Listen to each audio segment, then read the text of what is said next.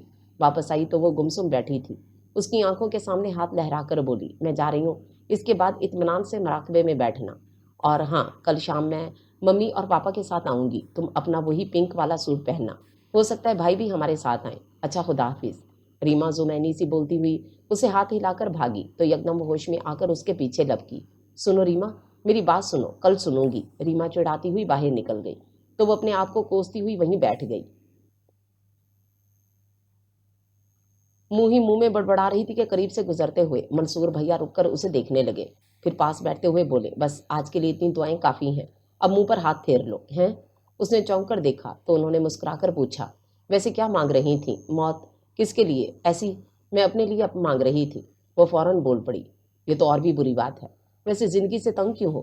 کیسے تنگ نہ ہوں بھلا، یہ بھی کوئی زندگی ہے وحشتوں سے پر، ہر دوسرے قدم پر خوفزدہ کر دینے والی بات، کوئی اچھی خبر تو سننے کو ملتی نہیں۔ وہ روٹھی روٹھی رو دینے کو ہو رہی تھی اور منصور بھیا جانے کس موڈ میں تھے، حالانکہ ابھی باہر سے تھکے ہوئے آ رہے تھے، پھر بھی اسے بہلانے لگے، اچھی خبر میں تمہیں سنا سکتا ہوں ابھی اسی وقت، لیکن پہلے چائے پلانے کا وعدہ کرو۔ وہ یوں ہی انہیں دیکھنے لگی، انداز میں کچھ غیر یقینی سی تھی۔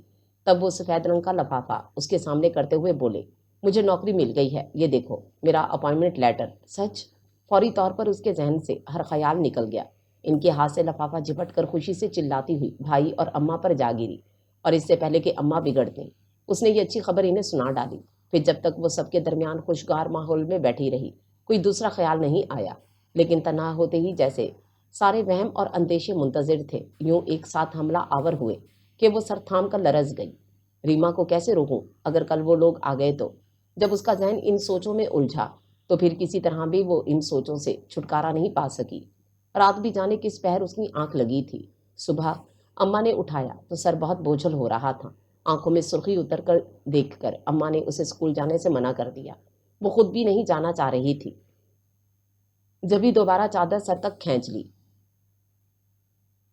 پھر 11 بجے کے قریب ہلکے شور سے آنکھ کھلی تو کچھ دیر تک سمجھ نہیں پائی، غالباً ذہن پوری طرح بیدار نہیں ہوا تھا۔ بتائیں نا بھائی بابر، افشاں کی آواز نے اس کے ذہن کو جیسے جھنجھوڑ کر بیدار کیا، اور وہ سینے پر ہاتھ رکھ کر دوسرے کمرے کی صورتحال جاننے کی کوشش کرنے لگی۔ پتہ نہیں کس بات پر افشاں اور ارم بابر کے پیچھے پڑی ہوئی تھیں۔ درمیان میں کہکشاں کی آواز سنائی دی، بھائی اگر کوئی ہے یا تھی تو بتا دیں، میں بالکل برا نہیں مانوں گی۔ یہ دونوں اس وقت کیا انہیں خبر ہوگی ہے کہ آج ریما کے گھر والے آنے والے ہیں؟ وہ تشویش میں مبتلا ہو گئی، یا اللہ میں کیا کروں، آخر یہ بابر کیوں میرے پیچھے پڑ گیا ہے؟ وہ پھر خود کو بے بس محسوس کر کے رونے لگی، جبکہ دوسرے کمرے میں سے مسلسل کھنکتی ہوئی آوازیں آ رہی تھیں جن میں اس کی ہلکی ہلکی سسکیاں دب کر رہ گئیں۔ پھر یکدم خاموشی چھا گئی تو اس نے بھی اپنے ہونٹوں پر ہاتھ رکھ لیا کہ کہیں اس کی آواز سن کر سب یہاں نہ چلے آئیں۔ پھر بہت احتیاط سے اس نے چادر سے اپنی آنکھیں رگڑیں اور دوبارہ سر تک اڑنا چاہتی تھی کہ بابر کی آواز سنائی دی، وہی ایک بے وقوف سی لڑکی مجھے اچھی لگتی تھی اور میں اس سے شادی بھی کرنا چاہتا تھا، لیکن اس نے خاموش ہو کر غالباً دوسروں کے تجسس کو ہوا دی، جبکہ اسے اپنے سینے میں سانس رکتا ہوا محسوس ہونے لگا۔ میرے خدا، کیا وہ اپنے ترکش کا آخری تیر استعمال کرنے لگا ہے؟ لیکن کیا افشاں کی متوجہ آواز سنائی دی، کیا وہ بھی آپ کو پسند کرتی تھی؟ ہاں، وہ بھی مجھ سے بہت محبت کرتی تھی، لیکن اس کی اپنی کچھ مجبوریاں تھیں، اس لیے اس نے شادی سے منع کر دیا۔ تو آپ انتظار کر لیتے۔ کہکشاں کا انداز بظاہر چھیڑنے والا تھا، کر سکتا تھا، لیکن یہاں بھی اس نے منع کر دیا، بلکہ اس نے مجھے شادی کر لینے کے لیے کہا اور میں نے اس کی بات مان لی۔ پھر غالباً کہکشاں کو دیکھ کر بولا تھا، ویسے میں نے اس کی بات مان کر اچھا ہی کیا۔ کیا اس کی شادی ہو گئی؟ پتہ نہیں، ایک بار سنا تھا اس کی شادی ہو رہی ہے، تب میں اس کے پاس پہنچ گیا اور اسے مجبور کیا کہ وہی مجبوریاں اس شخص کو بھی جا کر سناؤ جو مجھے سنائی تھیں، اور اس سے شادی سے انکار کرو۔ بابر کے بتانے پر افشاں چیخ پڑی، کیوں؟ آپ نے ایسا کیوں کیا؟ بس میرا مقصد اسے خود سے متنفر کرنا تھا۔ میں نہیں چاہتا تھا کہ اپنی آئندہ زندگی میں اسے کبھی میرا خیال آئے اور وہ آزردہ ہو، جب بھی میں نے ایسا کیا، اور اب میں سمجھتا ہوں اگر کبھی زندگی میں اسے گزرے کسی لمحے کا خیال آیا بھی تو وہ بڑی آسانی سے سر جھٹک سکتی ہے۔ بابر کا انکشاف